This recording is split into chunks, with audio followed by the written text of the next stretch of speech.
मंच को सुशोभित कर रहे हम सभी के प्रेरणापुंज माननीय सर संघ चालक जी, राष्ट्रीय स्वयंसेवक संघ, आपने सदैव ही राष्ट्र के लिए समर्पित भाव से कार्य किया है। आपके देशभक्ति के जज्बे को हम हृदय से नमन करते हैं। आपको चंद लाइनें समर्पित करना चाहूँगी। ईश्वर ने भी कीमती रत्न गिनती के बनाए हैं। ईश्वर ने भी कीमती रत्न गिनती के बनाए हैं और उन रत्नों में से सबसे कीमती रत्न हमारे बीच आए हैं। इसलिए आपके लिए कुछ कहना जैसे सूरज को दिया दिखाने वाली बात है। आपके गुणगान करें, हमारे शब्दकोश में ऐसे शब्द नहीं। आपका जीवन सदा देश की निस्वार्थ सेवा में समर्पित रहा। आपका सादगी भरा जीवन हम सभी के लिए प्रेरणा है। आपके व्यक्तित्व को ये लाइनें चरितार्थ करती है, तन समर्पित, मन समर्पित और यह जीवन समर्पित। आपने अपनी इच्छाओं का त्याग कर सदैव दूसरों के दुख दूर करने का प्रयास किया है एवं देशवासियों में देशभक्ति की अलग जगाने का कार्य निरंतर किया है। आपका पावन सानिध्य पाकर हम सभी गौरवान्वित हुए। हम आपके प्रेरक उद्बोधन सुनने हेतु आतुर है। आपसे आग्रह, पधारें और हम सभी को आशीर्वचन प्रदान करें। जोरदार तालियों से हम सभी परम पूजनीय डॉक्टर मोहन जी भागवत का स्वागत करें और शांत मन से उनके वचनों को आत्मसात करें।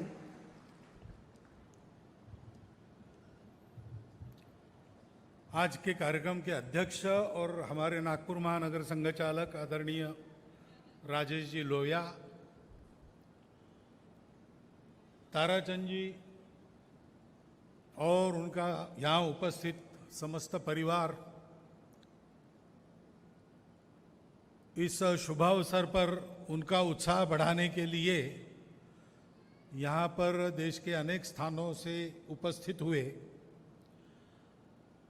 और नागपुर और आसपास की जगहों से उपस्थित हुए सभी नागरिक सज्जन, माता भगिनी,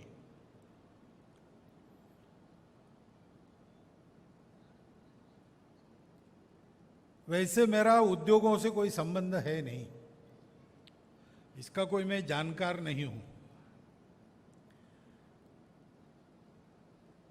तो देखकर सब कुछ समझ में आए ऐसी मेरी बुद्धि भी नहीं है। लेकिन 2011 में मैं इनके कोटा स्थित उद्योग में गया था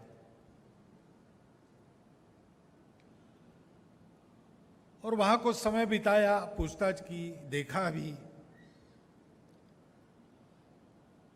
तो पहली बात ये समझ में आई कि ये अपने उत्पाद की गुणवत्ता में कोई भी कमी को स्वीकार नहीं करते। सस्ता पड़े, महंगा पड़े, बिके न बिके, जो बनेगा वो उत्कृष्ट से कम नहीं होगा। दूसरी बात ध्यान में आई कि जैसा परिवार के बारे में बताया, एकत्र परिवार है। एकत्र परिवार ये केवल फिजिकली यूनाइटेड ऐसा नहीं होता है, वो मन से भी चाहिए।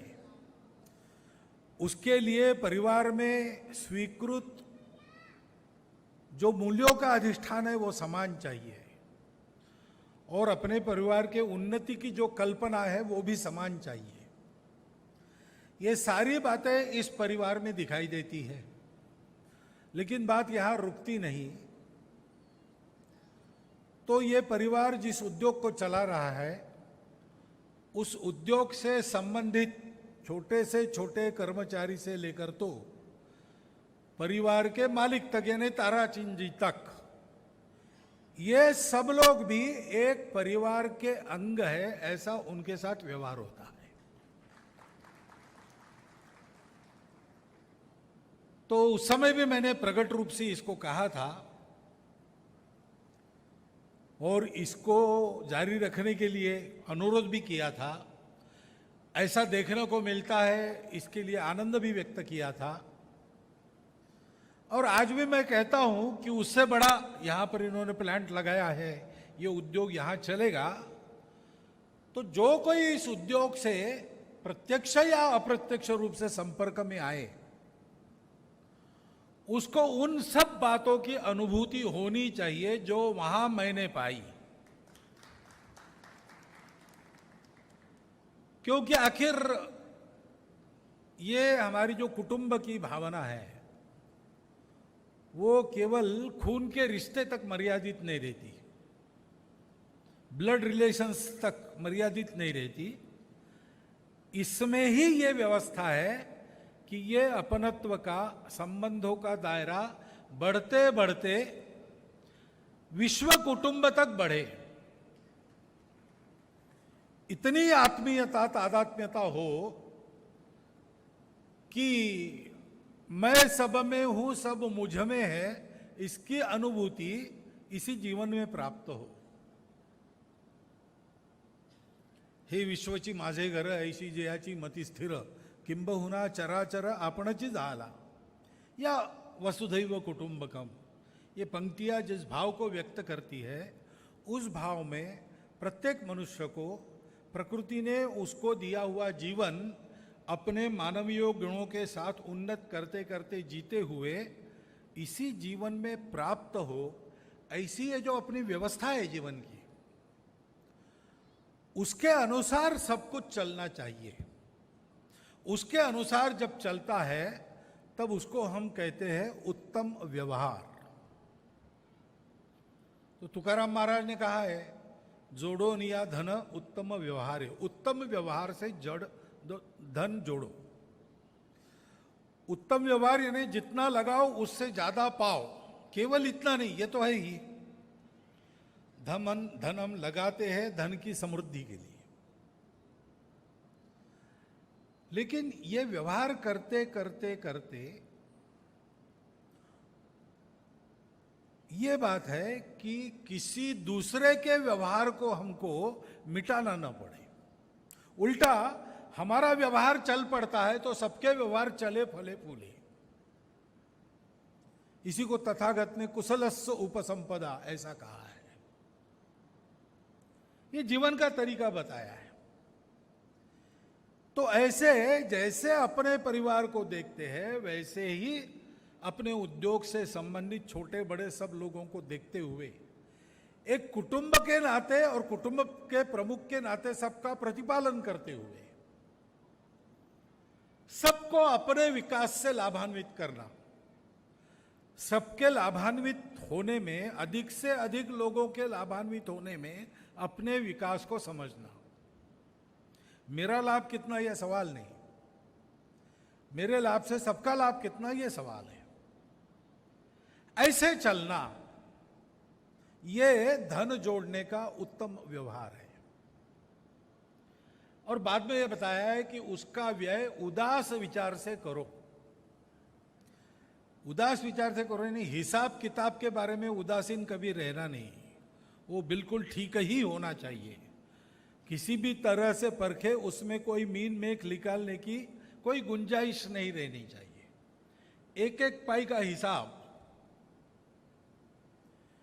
परंतु उसका जो व्यय होता है उसमें मैं और मेरा की भावना न रहे। धन हमने अर्जित किया, किसके लिए अर्जित किया? अपने लिए नहीं किया, अपनों के लिए किया।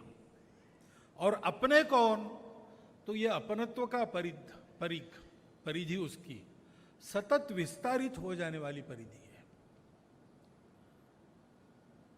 पहले बचपन में बच्चा सीखता है माँ बाप तक अपने, बाद में भाई बहन, चाचा चाची, मामा मामी सब आते हैं। बाद में वो अपने परिवार के थोड़ा बाहर निकलकर मोहल्ले से जुड़ जाता है, मोहल्ले से अपने शहर या गांव से जुड़ता है। ऐसा क्रमशः जुड़ते जुड़ते हे विश्वची माझे घर, यहां तक उसका अनवरुद्ध विकास चले, ये यात्रा सतत चलती रहे, बीच में रुके नहीं। ये हमारे जीवन की आदर्श कल्पना है।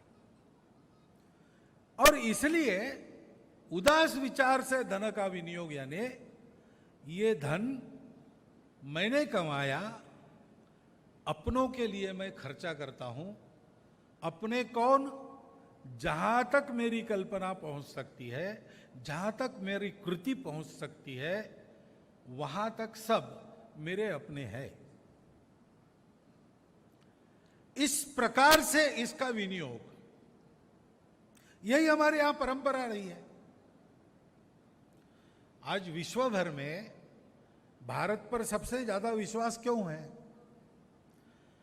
क्योंकि भारत का शासन हो, भारत का व्यापारी हो, भारत का डॉक्टर हो, भारत का इंजीनियर हो, जहां कहीं दुनिया में उसने कुछ किया है, उसके करने में सारी दुनिया ने ये बात पाई है। बाकी सबके करने में वही कृति है, मदद की ही कृति है, लेकिन ये पाया है कि कुछ न कुछ अपने मुनाफे का हिसाब रहता है, कुछ न कुछ वापस लेने की अपेक्षा रहती है। भारत जब देता है तब सिर्फ देता है, मैंने दिया इस अहंकार को भी दे देता है। ऐसा देने वाला भारत खड़ा होना चाहिए, और देने वाला भारत खड़ा होने के लिए भारत को आत्मनिर्भर होना अत्यंत आवश्यक है, क्योंकि दे वही सकता है जिसके पास है। देते देते अगर मेरे पास का खत्म हो गया तो मेरा देना बंद हो जाएगा, फिर मुझे गीत गाना पड़ेगा, चाहता हूं देश की धरती तुझे कुछ और भी दूं। जब आएगा और तब देंगे, लेकिन तब तक तो गीत ही गाना पड़ेगा। मेरे पास होना चाहिए, सतत आना चाहिए। आना इसलिए चाहिए कि मुझे देना है, और देना मुझे क्या है? ये सब कुछ देते हुए मुझे ये स्वभाव भी देना है कि मैं देने वाला बनूं। देणाऱ्याने देत जावे, घेणाऱ्याने घेत जावे, घेणाऱ्याने घेता घेता देणाऱ्याचे हात घ्यावे। देने वाला देता जाए, लेने वाला लेता जाए, लेने वाला लेते लेते देने वाले का हाथ ले ले।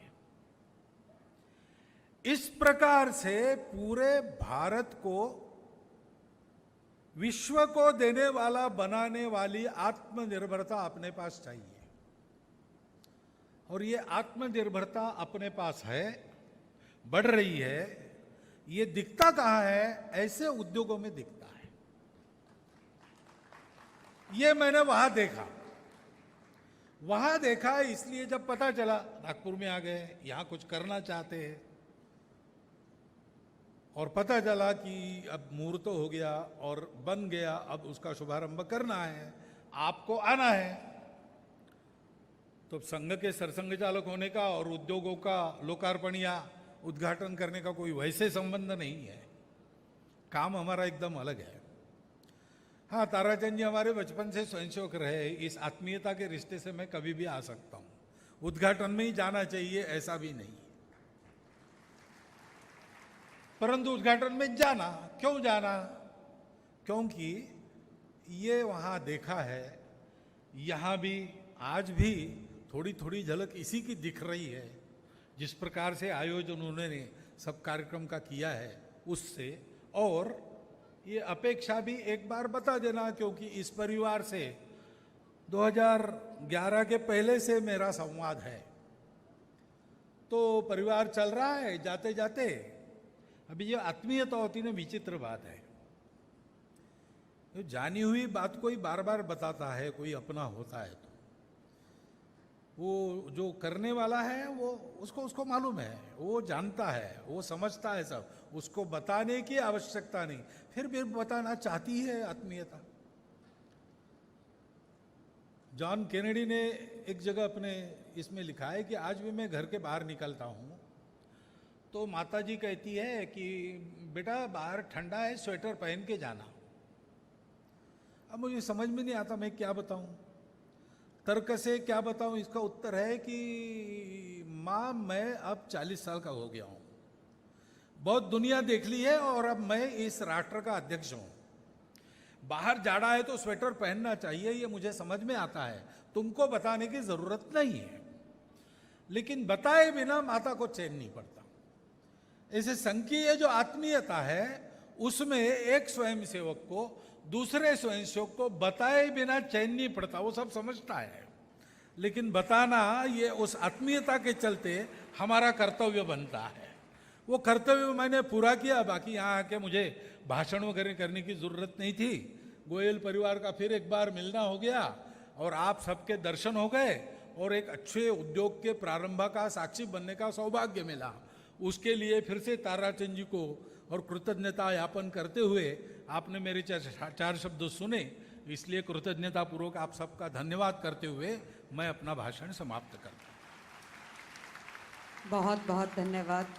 आपका प्रेरणादायक पाथेय हमें मिला। ऐसा लगा जैसे आपने अपनी विलक्षण प्रतिभा से पूरी सृष्टि को समेटकर सार गर्भित शब्दों में गागर में सागर भर दिया।